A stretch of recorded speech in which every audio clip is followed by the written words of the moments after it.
Counting day arrangement ऊपर कही दूँ। काउंटिंग डे पाई गंजाम पुलिस तरफ रू डिटेल अरेंजमेंट्स करा जाइछि। काउंटिंग सेंटर रे सिक्योरिटी पाई 3 टायर सिक्योरिटी अरेंजमेंट करा जाइछि। प्रथम किंबा आउटर मोस्ट टायर रे डिस्ट्रिक्ट पुलिस रे डिप्लॉयमेंट होइछि। द्वितीय किंबा मिडल टायर रे स्टेट आर्म्ड पुलिस रे डिप्लॉयमेंट करा जाइछि। टायर 3 किंबा इनर मोस्ट कॉर्डन रे सेंट्रल आर्म्ड पुलिस फोर्सेस रे डिप्लॉयमेंट करा जाइछि। ट्रैफिक और पार्किंग अरेंजमेंट्स मध्य करा जाइछि। सीएपीएफ टोटल 3 कंपनी और 2 प्लाटून रे डिप्लॉयमेंट होइछि। स्टेट आर्म्ड पुलिस रे 9 प्लाटून डिप्लॉयमेंट होइछि। डिस्ट्रिक्ट पुलिस फोर्स रे 3 additional SP, 5 DSP, 5 inspector, 59 sub inspector किंबा एएसआई, 400 कांस्टेबल्स और 75 होमगार्ड्स रे डिप्लॉयमेंट होइछि।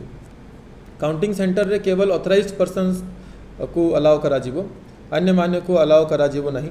ऑथराइज्ड पर्सन्स को आरओ द्वारा आईडी कार्ड इशू होइछि।